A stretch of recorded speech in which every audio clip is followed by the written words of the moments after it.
Hey, welcome back Coffee Junkies. I'm back again after reviving my second channel with some Warframe content. So if you like builds, gameplay, etc, go check it out. I left a link in the description box below. Sadly, I still can't stream because of some internet issues, so I'll lay that on ice for the moment. But yeah, hi, my name is Richard. I make how-tos and videos alike to help you make better content for your channel. If you liked the video, please leave a like and subscribe to the channel if you want to see more content. Alright, text animations. So I intended this video to be quite a bit longer and very in-depth. However, I'd rather make something that inspires you to make something yourself and figure it out on the way. So don't expect a whole lot of talk about keyframes and timings, as that simply won't happen. Let's head into Davinci Resolve. Alright, animation 1 is fairly simple. We have a text coming in from a mask with a lot of space between the letters. The letters then move closer together and it ends with the text moving up into a masked out section again.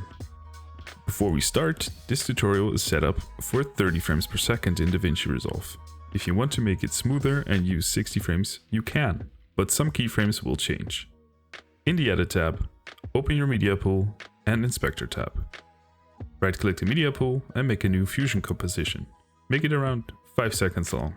Drag that onto your timeline and head over to the Fusion tab. Nodes, fairly quickly. You need a text, background, merge, rectangle, and shadow node. You can use the quick menu icons up top or just press Shift and space to open the search bar. Connect the background to the background part of the merge node. Connect the text node to the shadow node and then to the foreground section of the merge node. Now connect the output of the merge to your media out. Give the background a nice bright color, stylize your text by changing the font and size, but do keep in mind that we will be increasing the tracking, so keep some space on the sides. Add a bit of shadow to separate from the background by increasing the softness. If the shadow is too visible, turn the alpha down a bit until it looks good. Remember the rectangle node? Yeah, we'll use that now. Connect it to the mask input of your text node and adjust the size so it shows the full text and allows for some vertical movement in both ways. Make sure your tracking is already increased so you don't run into any issues. Now head back to your text node and add key nodes to the tracking and position. You can find the position values in the layout tab of the text node. Set keyframes at the start and somewhere around frame 40. Then head back to the start and pull it down, either in the inspector tab or with the handles in the preview window. Make sure you give it enough time to move into the frame, and 10 to 20 frames after it's set, decrease the tracking of the text. This gives a cool kind of mechanical look to it and just adds some flair to the whole thing. Now animate everything out in reverse, add some edge softness to the mask to make it look a little less choppy, and edit the splines by selecting both of them and pressing F to flatten the animation.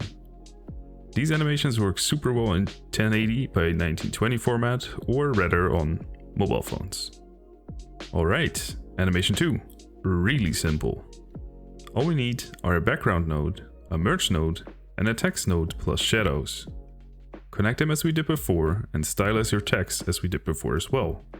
Just don't increase the tracking as you won't need it for this animation. Now, Davinci has some really cool effects, or rather settings, hidden behind right clicks. Among them is the follower setting. To gain access to this, right-click in the text field and click on Follower.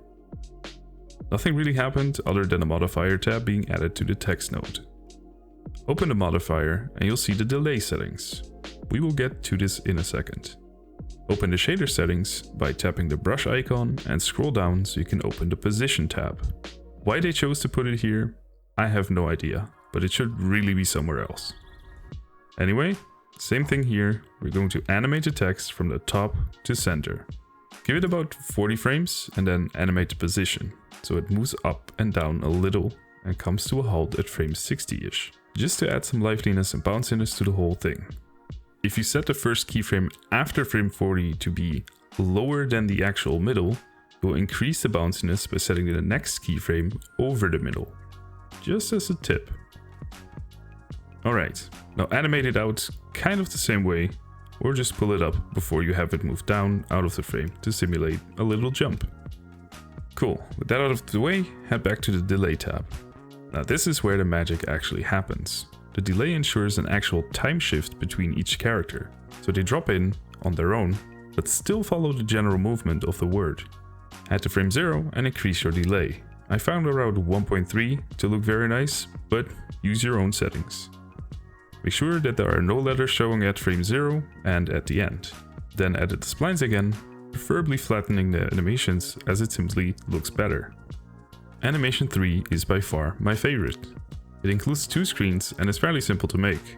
You'll need a background, shadow, merge, and text node. Again, connect them as we did before and stylize your text, however only adding 1 word. Now click and drag over the text, shadow, and merge node and copy-paste them next to the original. An easy way to add them to your Fusion line is to select all of them, hold Shift on your keyboard, and move it over the line. The line will change color and you'll just add it. Now add your second word to this in the text node. Pull your first word up from the center and your second word down until they look like there is a little space in between. Animate word 1 in from the left and word 2 in from the right, using about 30 frames. And edit the splines as usual. Now head to your background node and with keyframing, change the color at frame 70 to a different one at frame 71. I find these saturated colors that are quite bright to look very nice on, for example, Instagram.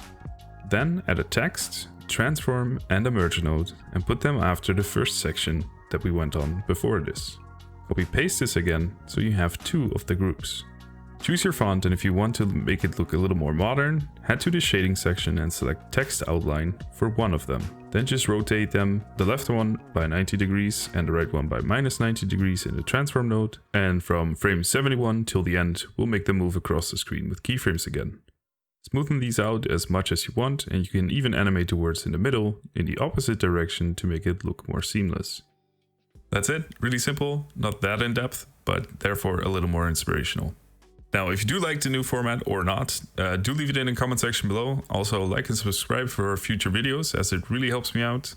I'm also working on a free asset video that will take a little bit longer than usual, but it will make your lives that much easier. So yeah, wait for that. Swag out. Later.